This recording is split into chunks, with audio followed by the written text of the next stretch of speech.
태풍 카눈이 새만금 잼버리 야영지를 지날 걸로 예보되면서 남아있던 대원들 모두 내일부터 조기 철수하기로 했습니다. 참가자 3만 6천 명을 수도권 등으로 옮겨야 하는데 아직 정확한 숙소도 정해지지 않았습니다. 태풍 카눈은 수요일부터 한반도에 영향을 미치고 목요일엔 경남 남해안에 상륙할 것으로 예상됩니다. 특히 지금 예보대로라면 한반도를 수직 관통할 전망인데 그 위력은 어느 정도일지 잠시 뒤 분석해보겠습니다. 잇단 흉기난동 사건으로 시민들 불안이 커지면서 어젯밤 지하철에선 아이돌 영상을 본 외국인 팬들의 환호에 놀라 수백 명이 대피하는 소동까지 벌어졌습니다.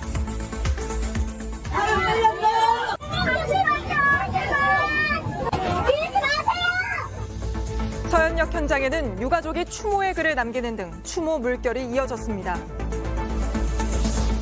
맹꽁이 울음소리가 들리는 이곳은 아파트 단지에 둘러싸인 신도시입니다. 오늘 밀착 카메라는 정부가 지정한 멸종위기종이 죽어가는 현장을 포착했습니다. 시청자 여러분, JTBC 뉴스룸을 시작하겠습니다. 태풍 카눈의 구체적인 예상 경로가 오늘 다시 수정 발표됐습니다. 최신 예보대로라면 이번 주 중반 보시는 것처럼 한반도 내륙 한가운데로 쭉 치고 올라가게 됩니다. 이렇게 한가운데를 관통하는 건 보기 드문 일이라 철저한 대비가 필요한데 태풍 소식은 잠시 뒤 자세히 전해드리고 먼저 태풍까지 겹치면서 새만금 야영장에서 전면 철수하기로 한 잼버리 대회 소식부터 전하겠습니다. 남아있던 다른 참가자들 모두 내일부터 비상대피에 들어가기로 하면서 정부는 이들 3만 6천 명을 버스에 태워 수도권 등으로 옮기겠다며 부랴부랴 숙소 찾기에 돌입했습니다. 한국의 위상에 걸린 만큼 남은 행사를 사고 없이 마무리하는 게 무엇보다 중요한데 그것과는 또 별도로 6년간 잼버리 준비했었다는 1,000억 넘는 혈세는 도대체 어디로 갔는지 따져보는 것도 꼭 풀어야 할 숙제입니다. 먼저 오늘 정부 발표 내용부터 박지영 기자의 보도로 보시고 마지막 밤이 된 새만금 야영장을 바로 연결해 보겠습니다. 세계 스카우트 연맹이 홈페이지에 올린 글입니다. 새만금 야영지에서 모든 대원들을 철수시키기로 했다고 밝혔습니다. 잼버리 행사를 새만금 영지에서 조금 더 안전한 다른 장소로 이동하는 것이 필요하다는 의견이 있었습니다. 태풍 카눈이 한반도에 상륙하기 때문입니다. 내일부터 남부 지역을 시작으로 비가 내립니다. 강한 비바람이 불면 텐트나 시설이 날아갈 수 있고 또 물에 잠길 수도 있어 위험합니다. 야영지가 있는 전북 부안 새만금도 영향권에 들어갈 걸로 예상됐습니다. 철수는 당장 내일부터 시작됩니다. 156개국 3만 6천여 명이 대상입니다. 버스 총 1천여 대 이상을 동원할 예정입니다. 저희 계획으로는 10시부터 시작해서 지금 6시간 정도 걸릴 걸로 예상을 하고 있습니다. 구체적인 계획은 아직입니다. 숙소가 제일 중요한데 오후부터 급하게 알아보고 있습니다. 그런 숙소 문제도 시도지사들하고 좀 협의를 하고 있는 상황입니다. 그래서 지금 딱 뭐 얼마가 정해졌다 이렇게 이제 말씀드리기는 좀 어려운 상황입니다. 각 지자체도 동원됐습니다. 수용 가능한 규모를 파악하고 있습니다. 정부는 태풍의 직접 영향권이 아닌 수도권으로 대원들이 모일 수 있다고 밝혔습니다. 남은 4박 5일 동안 프로그램이 계속될 수 있도록 준비를 하겠다고도 했습니다. 말도 많고 탈도 많았던 새만금 야영지를 결국 태풍 때문에 떠나게 됐습니다. JTBC 박지영입니다. 바로 잼버리 야영장으로 가보겠습니다. 자, 최연수 기자. 이제 내일이면 떠나게 되는데요. 마지막 밤을 보내고 있는 대원들 분위기는 어떻습니까? 네, 갑작스러운 철수 발표의 현장에 있는 참가자들은 아쉬움을 나타냈는데요. 먼저 이야기 들어보시죠. Kind of sad that we can't have camp on this site, but it's very hot here, so yeah, I think it's correct like way to move on. 네, 지금 이 참가자 말처럼 더위 때문에 고생을 참 많이 했죠. 근데 그게 지금도 그렇습니까? 네, 지금은 좀 나아졌습니다. 더위는 이미 예고가 됐던 건데요. 개영식 직후부터 생수나 얼음이 없다라는 지적이 나와서 잇따라 지적이 있었는데 뒤늦게 부랴부랴 지원을 시작을 했고 기업들도 적극적으로 나서면서 지금은 많이 나아진 게 사실인데요. 하지만 결국 태풍 때문에 조기에 철수를 할 수밖에 없는 상황이 됐습니다. 네, 당장 내일 오전부터 이동한다던데 뭐 어디로 가는지 뭐 숙소나 그런 것들이 어느 정도 정해졌나요? 네, 앞서 보도로 보신 것처럼 오늘 오후부터 갑자기 숙소를 알아보기 시작했습니다. 방송 직전에 관계자들에게도 물어봤는데요. 아직 구체적으로 결정된 건 없다라는 답변을 들었습니다. 폭염도 준비가 부족했다라는 게 여실히 드러난 상황인데요. 조기 철수도 계속 준비하고 있다라고만 반복하는 상황이라 불안하다라는 반응이 나옵니다. 네, 그 준비의 부족뿐 아니라 야영지 안에서 성범죄 논란까지 있었잖아요. 그건 어떻게 처리가 됐습니까? 네, 조직위는 가해자로 지목된 태국인 지도자에 대해서 퇴소 조치를 결정했다고 밝혔습니다. 하지만 이미 조기 철수를 결정했기 때문에 이 퇴소 조치 또한 무색해졌습니다. 네, 알겠습니다. 최현수 기자가 현장에서 전해드렸습니다. 아이들이 가장 기대한 K-팝 콘서트를 두고도 혼란이 이어지고 있습니다. 어제 이미 한 차례 시간과 장소를 바꿨는데 오늘 또다시 장소를 변경한 겁니다. 그런데 그마저도 장소만 정했을 뿐이고 갑작스러운 일정 변경에 참석이 어려워진 가수들도 있어 이러다 마지막을 장식할 콘서트조차 제대로 못 치를까 걱정입니다. 정재우 기자입니다. 나흘 뒤 예정된 K-팝 콘서트는 잼버리 행사의 하이라이트로 꼽힙니다. 하지만 하루 사이 장소가 2번이나 바뀌었습니다. 새만금 야영장이 어려워지자 전주 월드컵 경기장으로 갑자기 결정했는데 콘서트의 장소와 날짜를 변경하고 재구성하는 게 불가피하다는 판단과 결론을 심사숙고해 내렸습니다. 태풍으로 새만금 야영장에서 아예 철수하게 되면서 서울 상암 월드컵 경기장이 유력하게 거론됩니다. 현장은 큰 혼란에 빠졌습니다. TV를 상암 월드컵 경기장에서 하게 됐다 정도로만 전달을 받았지 시간이라던가 인력이라던가 디테일한 거는 저희가 아직 전달을 못 받은 상황입니다. 이미 무대에 올라오기로 했던 가수와 진행자 중 일부가 불참 의사를 밝힌 가운데 정부가 뒤늦게 방탄소년단 등 유명 가수를 섭외해 만회하려는 것 아니냐는 우려도 나옵니다. BTS가 온다는 이야기가 들렸는데 사실인가요? 그건 아직 결정이 되지 않고 있습니다. K리그 일정을 미뤘던 전북 현대는 팬들의 반발과 혼란 끝에 원래대로 돌아가기로 했습니다.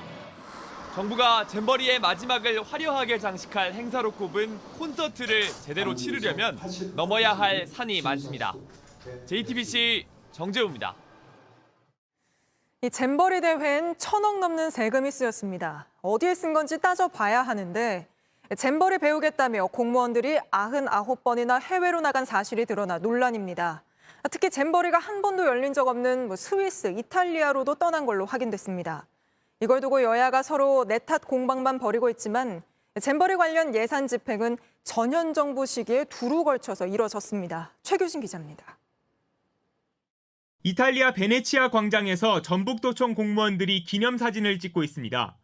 2018년 잼버리 성공을 위해 해외 핵심 인사를 만나겠다며 떠난 6박 8일간 스위스와 이탈리아 출장에서 찍은 사진입니다. 잼버리 개최 경험이 없는 국가들인데다가 일정 대부분이 인터라켄 등 유명 관광지입니다. 이듬해 부안군 공무원들도 영국 런던과 프랑스 파리로 10일간 출장을 떠났습니다. 버킹엄 궁전, 웨스트민스터 사원 같은 관광지뿐 아니라 몽마르트 언덕 와인 축제에도 참석한 걸로 돼 있습니다. 아예 잼버리 홍보를 명목으로 중국 상해와 대만으로 각각 크루즈 투어를 떠난 보고서도 있습니다. 새만금 잼버리를 준비한다는 명목으로 관계기관 공무원들이 떠난 해외 출장은 99번. 정작 필요한 기반시설 투자에는 소홀하고 외유성 출장으로 예산만 낭비한 게 아니란 지적이 나옵니다. 여야 지도부는 책임을 서로에게 떠넘겼습니다. 2023 세계 잼버리 새만금 유치가 확정된 것은 2017년 8월 문재인 정권 시절입니다. 이미 폭염은 예상됐던 것이고 이 문제는 많은 분들이 지적했던 것입니다. 하지만 최근 6년간 총 1,171억 원이 들어간 잼버리 예산은 지난 정부와 이번 정부 시기에 두루 사용됐습니다. 예산이 부실하게 집행됐다는 지적에 대해 주최 측은 인건비와 운영비 84억 원을 제외한 대부분이 시설비와 행사비에 쓰였다고 반박했습니다. JTBC 최규진입니다.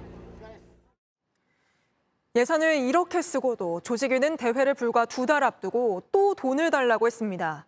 폭우나 폭염에 대비하겠다며 약 94억 원을 요구한 겁니다. 앞서 받아간 돈으로는 뭘 한 건가 싶긴 합니다만 주무부처인 여성가족부가 대비가 잘 돼 있는지 제대로 확인도 안 하고 거절한 것도 문제입니다. 김한수 기자가 취재했습니다. 취재진이 확보한 문서입니다. 지난 6월 잼버리 조직위원회가 여성가족부에 요청한 재해대책 추가 예산 내역입니다. 모두 93억 8천만 원을 적었습니다. 개최 기간, 폭우나 폭염 등 대비에 필요하다는 이유입니다. 여가부는 이 가운데 절반에 못 미치는 40억 8천만 원만 주겠다고 했습니다. 배수시설과 도로 포장용이었습니다. 더위에 대비해 물과 얼음 등을 사겠다고 한 건 2억 4,500만 원뿐인데 여가부는 모두 거절했습니다. 대신 도로 포장 예산을 끌어다 쓰라고 했습니다. 야전 침대 구입용 예산 21억 원은 아예 처음부터 빼버렸습니다. 온열 질환자 간이병상으로 쓰일 수 있었지만 기재부 협의 과정에서 반영되지 않았다며 거절했습니다. 김현숙 여가부 장관은 잼버리 대회 개최 일주일 전 안전대책을 철저히 수립했다고 장담했습니다. 금번 새만금 세계 잼버리를 준비하면서 가장 중요하게 생각한 것은 무엇보다 안전입니다. 그 어떤 잼버리보다도 가장 안전한 잼버리로 개최될 수 있도록 여가부는 얼마나 급한 건지를 고려해 결정한 거라고 설명했지만 조직위도 여가부도 마지막으로 대비할 수 있었던 기회를 스스로 걷어찼습니다. JTBC 김한수입니다. 다음은 우리나라로 다가오는 태풍 카눈 소식입니다. 카눈은 모레 제주도부터 영향을 미치고 목요일에 경남 남해안에 상륙해 한반도를 수직으로 관통할 것으로 전망됩니다. 기차를 탈선시킬 정도로 바람이 세고 비도 많이 올 걸로 보여서 철저히 대비해야 합니다. 먼저 성화선 기자입니다. 강한 비바람에 앞이 잘 보이지 않습니다. 가로수가 세차게 흔들리고 도로 구조물은 옆으로 쓰러져 있습니다. 태풍 카눈이 강타한 일본 오키나와입니다. 동쪽으로 V자 형태로 이동하던 카눈은 북서쪽으로 점차 이동 방향을 틀고 있습니다. 9일 오전 제주도부터 태풍 영향권에 들게 됩니다. 이후 카눈은 10일 오전 경남 남해안에 본격 상륙해 한반도를 거의 직선으로 관통할 전망입니다. 서쪽으로는 건조 공기가 대규모 침강하며 태풍이 왼쪽으로 향하지 못하게 막는 역할을 하고 오른쪽으로는 북태평양 고기압이 접근하며 태풍이 우측으로 방향을 전환하지 못하도록 하는 역할을 하게 됩니다. 카눈은 강한 바람을 몰고 옵니다. 예상되는 최대 순간 풍속이 경상 해안은 초속 40m 안팎입니다. 이 정도면 기차를 탈선시킬 수 있는 수준의 강한 바람입니다. 강원 영동과 경상 내륙, 제주에도 지붕이 날아갈 정도의 강풍이 예상됩니다. 카눈은 많은 비도 뿌릴 전망입니다. 강원 영동은 최대 500mm 이상, 경상 동해안과 경상 서부 내륙은 최대 300mm 이상 내리겠습니다. 반경도 넓습니다. 경남 남해안에 상륙 시 강풍 반경은 320km, 수도권에 다다랐을 때도 반경이 250km라 전국 대부분이 카눈 영향권에 있을 걸로 보입니다. JTBC 성화선입니다. 보신 것처럼 태풍 카눈은 위력도 강하지만 방향을 급격히 바꾸며 갈지자로 이동하고 있다는 점도 특징입니다. 왜 갑자기 우리나라 쪽으로 방향을 튼 건지, 어떤 영향을 미칠지 유한울 기자가 설명합니다. 네, 제6호 태풍 카눈, 일본에서 동중국해로 갔다가 다시 유턴해서 동쪽을 향하고 있었죠. 이런 카눈을 멈춰 세운 건 바로 우리나라 동쪽에 위치한 이 북태평양 고기압입니다. 이 고기압이 세력을 확장하면서 그 가장자리를 따라부는 남풍이 벽이 된 셈인데요. 그대로 남풍에 올라탄 카눈이 우리나라를 향해 북서진하게 되는 겁니다. 이대로라면 카눈은 모레 이후 일본 규슈 인근 해상을 지납니다. 문제는 이 지역을 지나 본격적으로 우리나라 남해에 들어서면서부터입니다. 현재 남해는 수온 29도로 뜨겁기 때문에 여기서 추진력을 얻으면 지금의 강도 강을 유지하거나 더 강해질 수도 있습니다. 카눈은 이 상태로 경남 남해안에 상륙한 뒤 한반도를 이렇게 수직 관통할 걸로 예측되고 있는데요. 일단 초반에는 2012년 영남권에 큰 피해를 줬던 삼바와 비슷한 경로를 보일 걸로 예상됩니다. 당시 사망자 2명에 이 재미는 4,000명 가까이 발생했고 재산 피해는 3,600억 원이 넘었습니다. 상륙 당시를 놓고 보면 삼바보다 카눈이 조금 약하기는 하지만 느릿느릿 움직이는 게 문제입니다. 우리나라에 더 길게 머물면서 이 강한 비바람도 더 오래 치게 하는 겁니다. 또 중간에 동해안으로 빠져나간 이 삼바와 달리 카눈은 한반도를 관통할 걸로 보여서 더 큰 피해가 생길 수도 있습니다. JTBC 유한울입니다. 네, 들으신 것처럼 현재 카누는 일본 규슈 쪽으로 접근하고 있습니다. 김현애 특파원 연결해서 현장 상황을 알아보겠습니다. 자, 김현애 특파원, 지금 화면상으로는 비는 내리지 않고 있는 것 같은데 지금 나가 있는 곳이 어디입니까? 네, 지금 제가 나와 있는 곳은 규슈 남부에 있는 도시 가고시마입니다. 현재 카눈과 가장 가까운 곳에 나와 있는 셈인데요. 카눈은 이곳에서 약 180km 떨어진 해상에서 서서히 올라오고 있습니다. 아직 태풍 영향권에 들지 않았지만 이곳엔 간간히 빗방울이 떨어지고 있는 상황입니다. 일본 기상청은 카눈이 내일 아침까지 규슈 남부 지역에 최대 300mm에 달하는 기록적인 폭우를 뿌릴 걸로 내다보고 있습니다. 일본 기상청은 내일부터 가고시마도 본격적인 태풍 영향을 받을 걸로 전망하고 있습니다. 또 지난 2일부터 엿새째 태풍 영향을 받고 있는 오키나와에선 지금까지 2명의 사망자를 포함해 190여 명의 부상자가 발생하기도 했습니다. 네, 피해가 있는 만큼 태풍이 갑자기 경로를 바꾸니까 일본도 좀 비상일 것 같은데 현재 어떻게 대비를 하고 있습니까?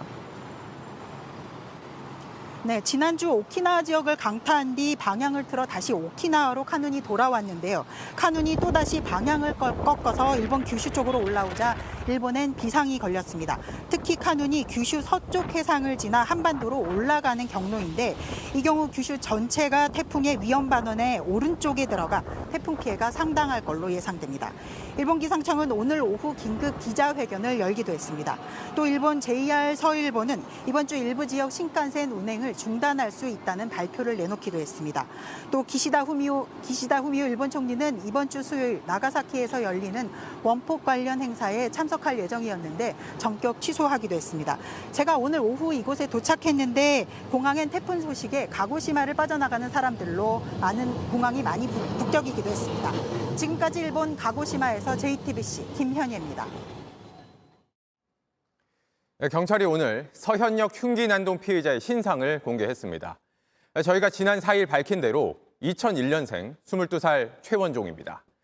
경찰은 최원종이 한 달 전부터 사시미 칼 같은 단어를 검색하고 온라인에 살인을 예고하는 글도 썼다고 밝혔습니다. 최원종이 왜 무차별 범죄에 집착하게 됐는지 수사 당국은 물론 우리 사회 전체가 알아내야 할 지점입니다. 먼저 이승환 기자입니다. 22살 최원종. 경찰은 오늘 서현역 흉기 난동 사건 피의자 신상을 공개했습니다.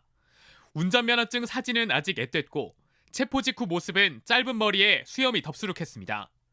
이제 대학생 혹은 사회생활 갓 시작할 나이인 이 청년이 60대 여성 1명을 숨지게 했습니다. 13명이 다쳤습니다. 신상공개위원회는 많은 시민을 잔인하게 살해하려 했고 피해가 중대하다고 공개 이유를 설명했습니다. 또 비슷한 범행을 막기 위한 취지라고도 했습니다. 경찰은 정확한 동기와 심리 상태를 확인하기 위해 사이코패스 진단검사를 진행하고 있습니다. 어제 프로파일러 4명을 투입해 집중 면담을 했습니다. 범행 한 달 전부터 휴대전화로 사시미 칼, 방검복 같은 단어를 검색한 것도 확인했습니다. 온라인 커뮤니티에 올린 살인 예고글도 본인이 쓴 게 맞았습니다. 누군가 나를 스토킹하고 있다는 망상을 주장하지만 올해 치밀하게 계획했을 가능성이 높다는 분석입니다. JTBC 이승환입니다. 잇따르는 흉기 난동 사건으로 불안이 커지면서 어젯밤 지하철에선 아이돌 영상을 보던 외국인 팬들의 환호성에 놀라 수백 명이 대피하는 소동이 벌어졌습니다. 살인 예고글도 계속 올라오고 있는데 지금까지 59명이 경찰에 붙잡혔습니다. 송승환 기자입니다. 지하철 안이 갑자기 소란스러워집니다. 순식간에 아수라장으로 변합니다.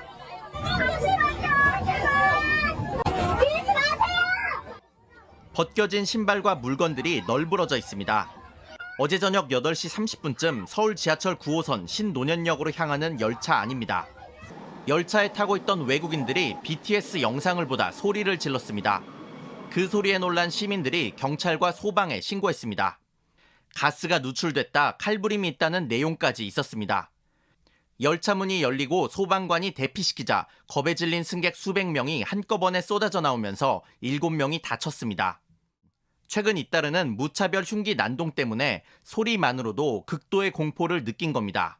저도 놀랄 것 같아요. 그런 비슷한 상황이나 사건들이 나오면은 일단은 도망가는 게 먼저니까 피하지 않을까. 인터넷엔 오늘도 살인을 예고하는 글이 계속 올라왔습니다. 피해자가 제가 될 수도 있고 저도 이제 호신용품을 구매를 해야 되나 생각 중이에요. 경찰은 신림역 사건 이후 지금까지 살인 예고글 194건을 수사하고 있습니다. 이 가운데 65명을 검거했습니다. 10대가 34명으로 제일 많았습니다. 만 14세 미만 촉법 소년도 있습니다. 울산에선 흉기 난동을 부리겠다고 글을 올린 초등학생이 붙잡히기도 했습니다. 서울경찰청은 살인 예고글을 올리거나 퍼뜨리면 특수협박죄 등으로 강하게 처벌받을 수 있다고 서울내 초중고등학교와 학부모에게 알렸습니다. JTBC 송승환입니다. 시민들 불안이 커진 만큼 무차별 범죄, 원인은 뭐고 대책은 뭘지 고민이 필요합니다. 정부가 경찰력을 강화하고 있지만 종합적인 진단이나 해법은 보이지 않고 있습니다. 과거 비슷한 범죄를 겪었던 다른 나라들은 가해자들의 사회적 고립에 주목해 방법을 찾고 있었습니다. 박현주 기자가 보도합니다. 체포되는 피의자 얼굴엔 피가 묻었습니다. 도쿄 한복판 유동 인구가 가장 많은 거리. 25살 카토 토모히로는 트럭을 몰고 돌진했습니다. 5명과 충돌한 뒤 미리 준비한 흉기를 휘둘렀습니다. 7명이 숨졌고 10명이 다쳤습니다. 최원종이 서현역에서 벌인 범행과 비슷한 양상입니다. 카토는 조용하고 눈에 띄지 않는 학창 시절을 보냈고 이후 고립된 채 지냈습니다. 온라인에 글을 올리는 게 낙이었습니다. 최원종도 비슷했습니다. 사회와 단절된 상태였고 인터넷 커뮤니티에 과격한 글을 올려왔습니다. 둘 다 살인 예고글을 남겼고 결국 실행했습니다. 목표 자체는 사회 발전과 더불어서 상당히 상향이 됐는데 개인들은 정체되어 있거나 떨어졌기 때문에 그 간극 자체가 하나의 불쾌 감정으로 탄생이 됐고 일본 사회는 이 사건 뒤 고립 청년들을 사회로 끌어내는 데 집중했습니다. 정부는 고립 문제 대책실을 설치해 주기적으로 방문하고 관찰 상담했습니다. 시민사회는 단절은 개인의 책임이 아니라고 했습니다. 경찰은 온라인에 올라오는 살인, 자살 같은 특정 단어들을 수집하고 패턴을 분석했습니다. 5.5cm 이상 흉기 소지는 단속했습니다. 또 다른 최원종을 찾아내고 막아야 할 책임은 우리 모두에게 있습니다. JTBC 박현주입니다. 이번에는 피해자들에게 시선을 돌려보겠습니다. 어제 새벽 끝내 숨을 거둔 피해자는 60대 여성 이모 씨라는 호칭으로 언론에 알려졌습니다. 이 호칭엔 담기지 못한 고인의 사연이 추모글로 적혀서 서현역에 모여 있습니다. 영상으로 보시죠.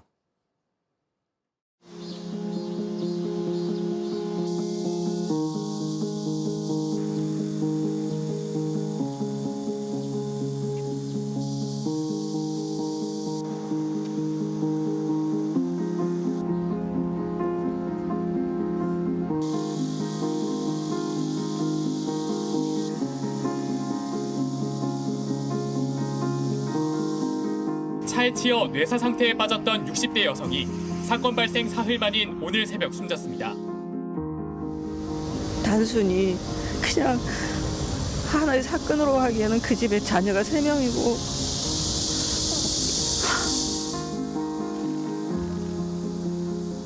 마음이 너무 안 좋아서 호치라도 놔야 되겠다 해서 그냥 학원 가는 길에 너무 안타깝고 또 남일이 아니었을 수 있었다는 그런 마음이 예고가 없이 진짜 너무 막막합니다.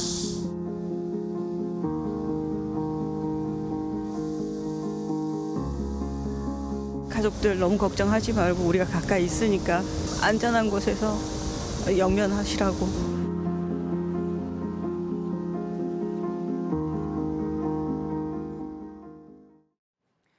지금부터는 국민의힘 조수진 의원과 관련해 저희가 취재한 내용 보도해드립니다. 얼마 전 조 의원이 자신이 당협위원장인 지역에서 사무실을 시세보다 싸게 빌렸다는 의혹에 불거졌습니다.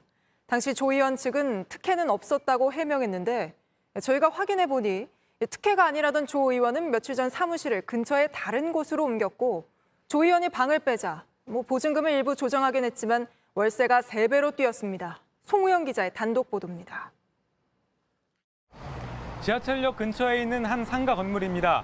이곳 1층이 조수진 국민의힘 의원이 지역 사무실로 사용하던 곳인데요. 지금은 근처의 다른 건물로 이사를 가서 이렇게 텅텅 비어 있습니다. 당협위원장인 조 의원은 2년 반쯤 전부터 서울 목동의 이 사무실을 사용해 왔습니다. 보증금 1억 원에 월세 100만 원이었습니다. 역세권 1층이라는 입지 등을 고려할 때 시세보다 임대료가 현저히 싸다면 정치자금법 위반 소지가 있을 수 있다는 지적이 나옵니다.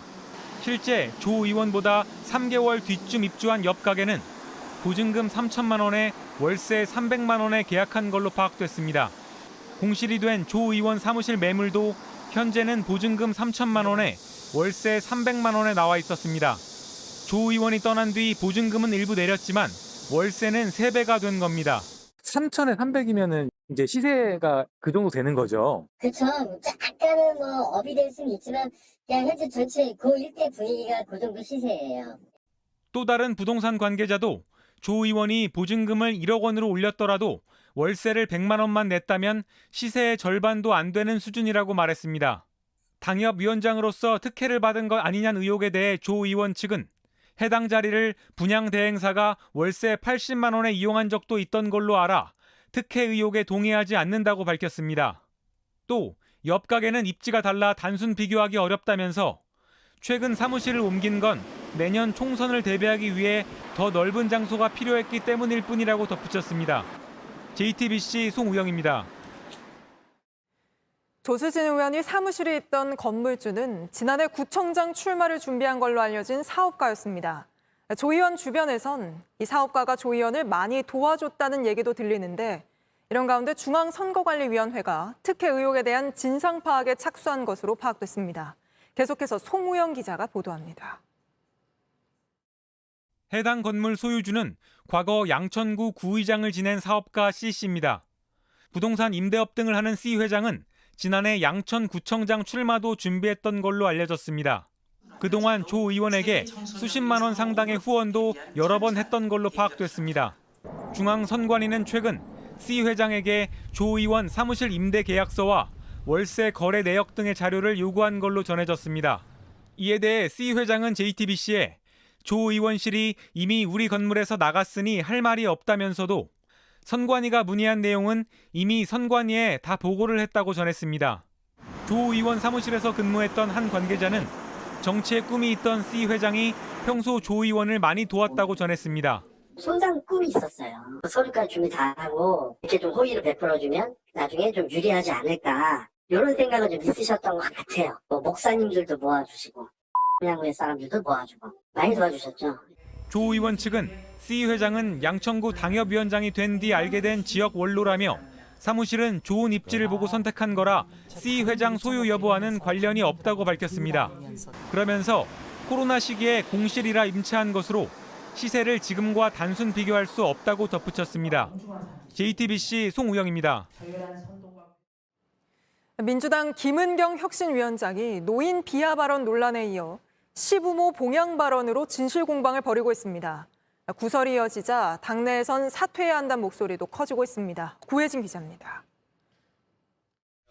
혁신위는 오늘과 내일 예정됐던 충북과 경기도 간담회를 모두 취소했습니다. 혁신위 활동을 조기에 마무리하기로 하면서 혁신안을 마련하는 데 막바지 총력을 기울이겠다는 겁니다. 그런데 주말 새 김은경 위원장을 겨냥한 가정사 폭로까지 터져나왔습니다. 김 위원장은 지난주 대한노인회를 찾아 시부모를 봉양했다고 말했습니다. 시댁 어른들은 남편 사후에 제가 18년을 모셨어요. 부모님 모시고 혼자 지금까지 살아왔거든요. 그런데 이 발언이 사실이 아니란 주장이 나온 겁니다. 김 위원장의 시누이라는 김진아 씨는 온라인에 올린 글에서 김 위원장이 단 한 번도 시부모를 모시고 산 적이 없다고 의혹을 제기했습니다. 김 위원장의 아들이 온라인에 글을 올려 이를 반박했고 민주당도 개인사인 만큼 당에서 언급하는 게 적절치 않다는 입장입니다. 휴가에서 복귀한 이재명 대표도 말을 아꼈습니다. 위원장님 경쟁 의견에 대해서 어떻게 보실까요? 하지만 당내에서는 개파를 막론하고 사퇴론도 나오고 있습니다. 이 대표의 측근 의원은 취재진에 김 위원장이 공과 사를 구분해서 거취를 매듭지어야 한다고 했습니다. 내일 발표 예정인 추가 혁신안에는 당내 논란을 불러일으킬 대의원 영향력 축소 방안 등이 담길 전망인데 반발이 만만치 않을 것이란 분석이 나옵니다. JTBC 구혜진입니다. 중국에 있는 윤동주 시인 생가가 얼마 전 문을 닫았습니다. 또 다른 중국 지역에 있던 안중근 의사의 전시실이 폐쇄된 데 이어 윤 시인의 생가까지 문을 닫자 중국이 의도적으로 한 거 아니냐는 의혹이 나옵니다. 중국 측은 내부 수리 때문이라고 하는데 저희가 직접 가보니 공사가 진행된 흔적은 없었습니다. 박성훈 특파원이 현장 취재했습니다. 윤동주 시인의 생가는 옌지시 외곽에 있습니다.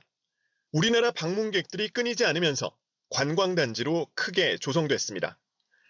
하지만 앞에 도착해보니 문은 굳게 닫혀 있습니다.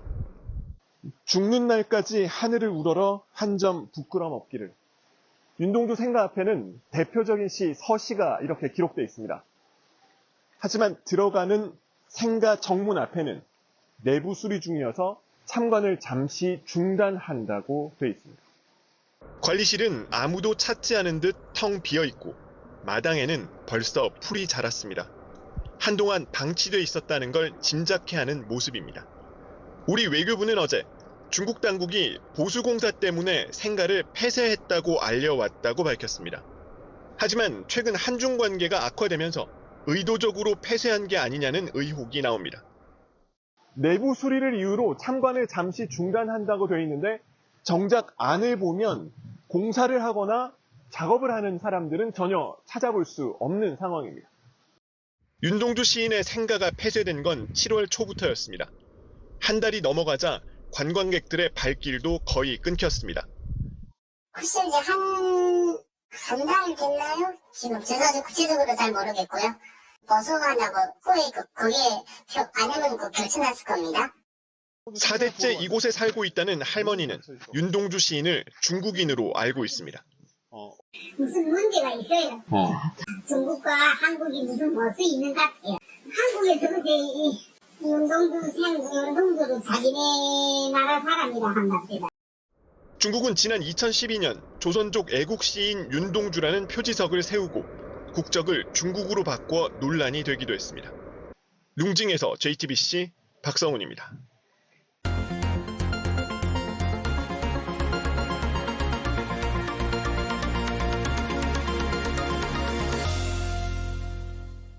매일 새벽과 밤 하루 두 번 무슨 일이 있어도 도로에 나가는 외국인이 있습니다. 다름 아닌 멸종위기종 맹꽁이를 구하기 위해서인데 외국인의 끈질긴 노력으로 그동안 나몰라라 했던 정부와 지자체도 결국 맹꽁이를 위한 현장 조사를 하겠다고 나섰습니다. 밀착카메라 이상엽 기자가 함께 돌아봤습니다. 지하철역 앞에 맹꽁이가 발견됐다는 팻말이 붙었습니다. 이렇게 울타리를 세우고 그물망도 쳐놨는데 맹꽁이가 쉽게 올라 밖으로 나갈 수 있습니다. 맹꽁이가 횡단보도를 건넙니다. 도로 경계석을 다시 넘어가지 못해 길을 헤매는 겁니다. 도로 옆 빗물바지를 열어봤습니다. 맹꽁이들이 쓰러져 있습니다. 물에 빠져 죽거나 햇빛에 말라 죽기도 합니다. 맹꽁이는 멸종 위기종입니다. 개발이 많아지면서 서식지를 잃고 있기 때문입니다. 주로 땅속에 살지만 비가 오면 땅 위로 나옵니다. 웅덩이에 알을 낳기 위해서입니다. 시골에서 학교 다닐 때 봤는데 이렇게 새벽에 새끼 맹꽁이를 보니까 신기하네요. 그렇죠. 처음 봅니다. 영국인 폴 스콧씨는 매일 새벽에 한 번, 밤에 한 번 맹꽁이들을 찾아 나섭니다. 길을 잃어 죽을 수도 있는 맹꽁이를 살리고 있습니다. 12년 전 한국에 온 스콧씨는 초등학교에서 영어를 가르치는 선생님입니다. 3년 전 출퇴근길에 우연히 맹꽁이를 보고 구조 활동을 시작했습니다. 누가 맹꽁이에게 도와줄지 모르겠어요. 사람이 없는 것 같아요. 보호하는 사람도 없어요. 길에서 만난 초등학생도 스콧씨를 돕습니다. 차에 치일까봐 걱정돼요. 엄청 큰 거 2마리. 대박! You are very good. 제 생각에는 이렇게 손가락 뒤에 아주 서서하게. 스콧씨가 하루에 구조하는 맹꽁이는 400마리쯤 됩니다. 멸종 위기종을 환경부 허가 없이 잡는 건 불법입니다. 스콧씨가 할 수 있는 건 맹꽁이를 도로 밖 숲으로 몇 걸음 옮기는 것뿐입니다. 원래 맹꽁이는 평소에는 땅속에 있다가 장마철에만 나오거든요. 뭐 작은 웅덩이를 이렇게 마련해놓고 울타리를 설치해서 도로로 넘어오지 않게 한다든지. 그동안 환경부는 멸종 위기종으로 지정만 해놓고 아무 조치도 하지 않았습니다.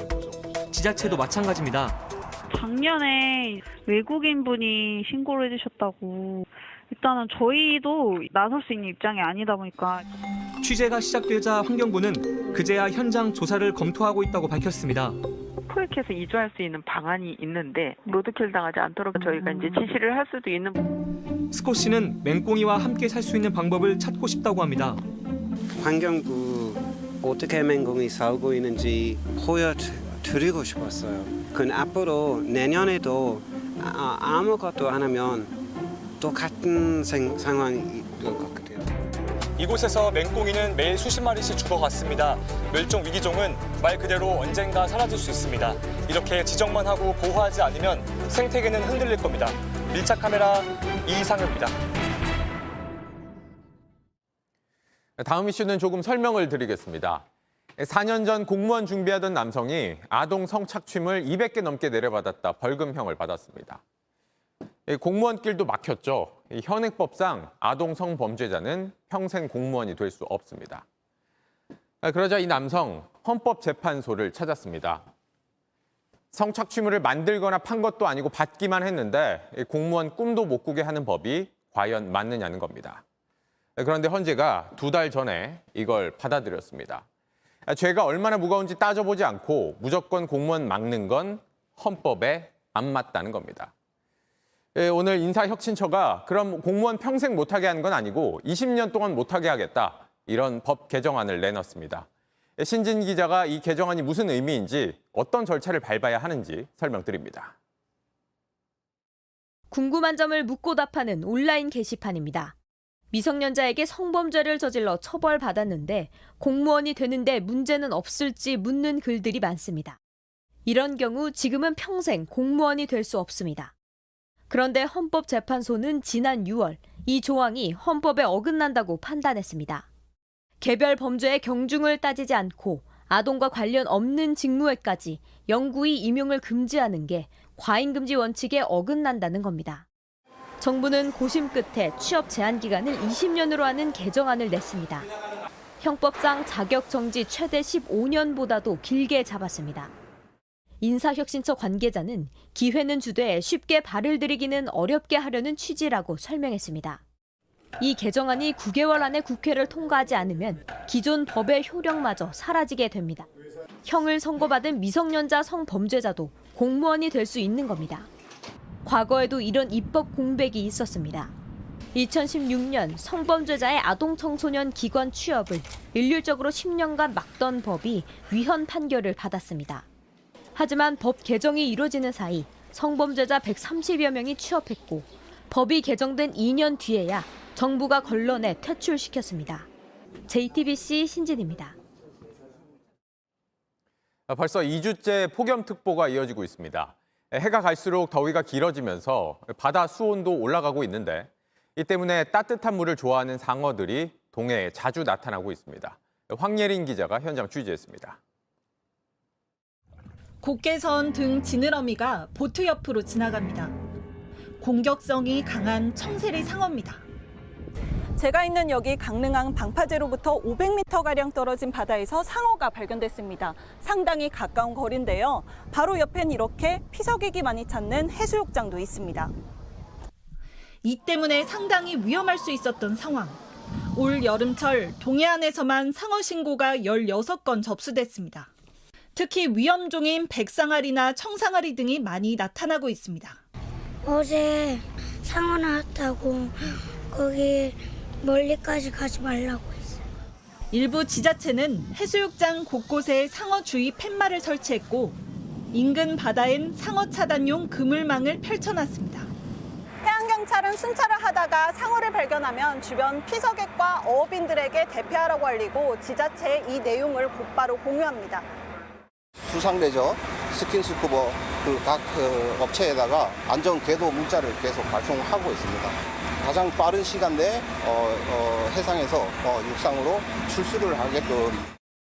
잇따른 상어 출현의 주 원인은 뜨거워진 바다 탓으로 보입니다.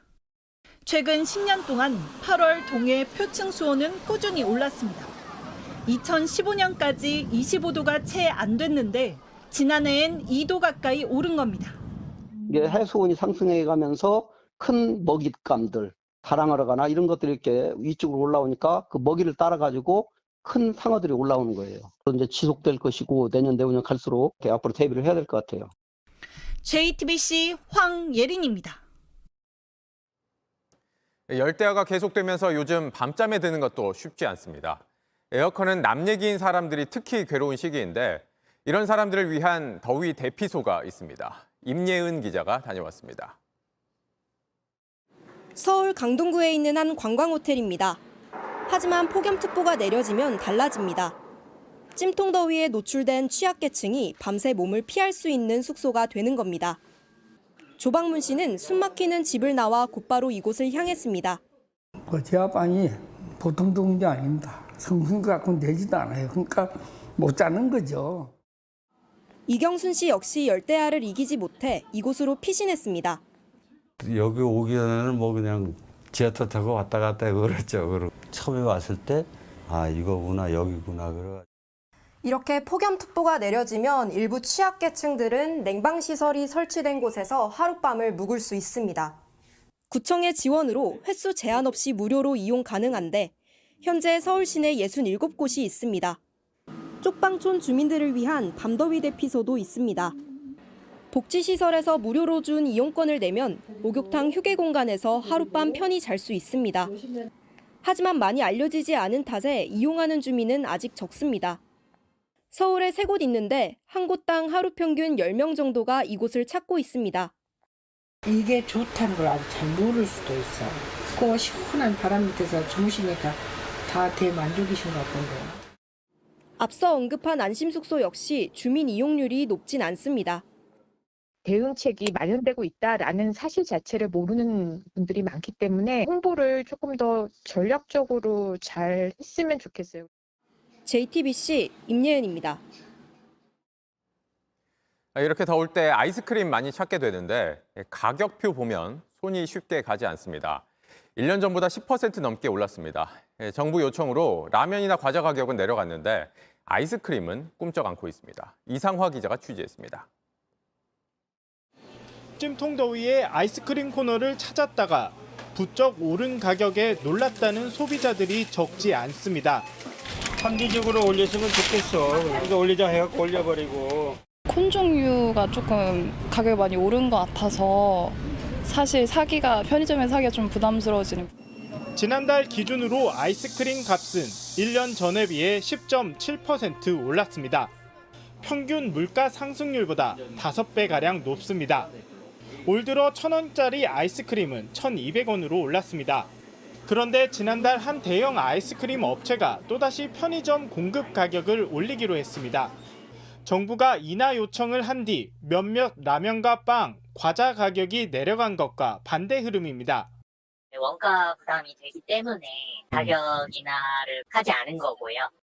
편의점들은 일단 인상분을 감수하고 소비자 가격을 안 올리기로 했지만 조만간 반영할 걸로 보입니다. 10월부턴 우유값이 오르기 때문에 우유를 원료로 쓰는 아이스크림은 더 오를 수 있습니다.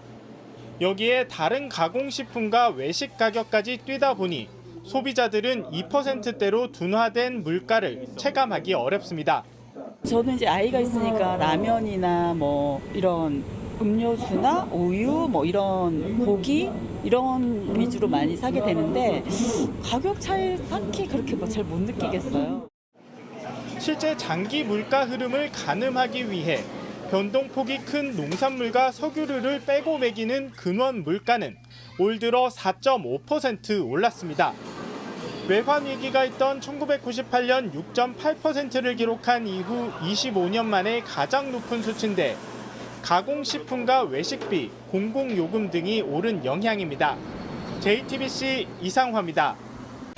체조 여왕 바일스가 2년 공백을 깨고 화려하게 복귀했습니다. 마루에서 보여준 엄청난 공중 동작은 물론이고 팀틀에서 유리첸코 2회전에 성공하기도 합니다. 개인 종합 59.1점 압도적인 1위입니다.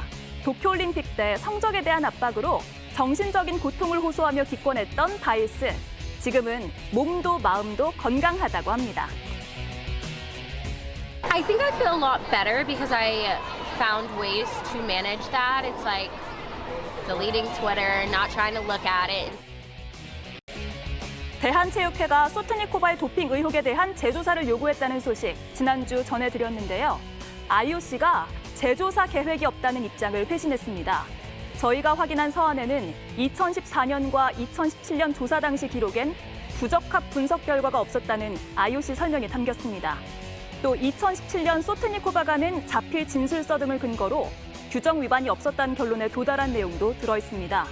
대한체육회는 한국 반도핑기구와 대응책을 논의할 예정입니다.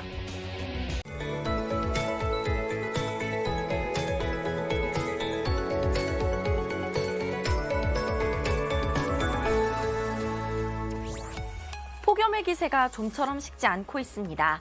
오늘 비가 내렸던 강원 영동과 동해안을 제외하고는 여전히 폭염특보가 내려져 있어서 내일도 35도 안팎의 더위가 예상됩니다.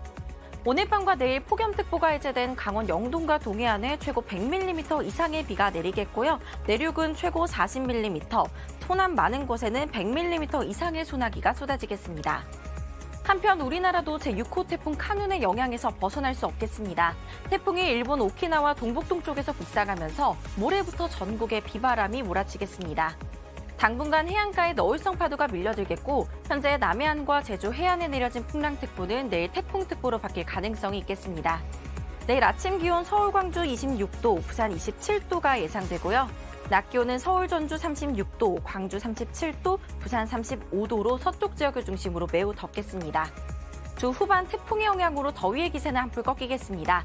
수요일부터 목요일까지 매우 강하고 많은 비가 쏟아지겠고요. 수도권과 강원은 금요일 오전까지 비가 이어질 전망입니다. 날씨였습니다. 뉴스룸 저희가 준비한 소식은 여기까지입니다. 네, 시청해주신 여러분 고맙습니다.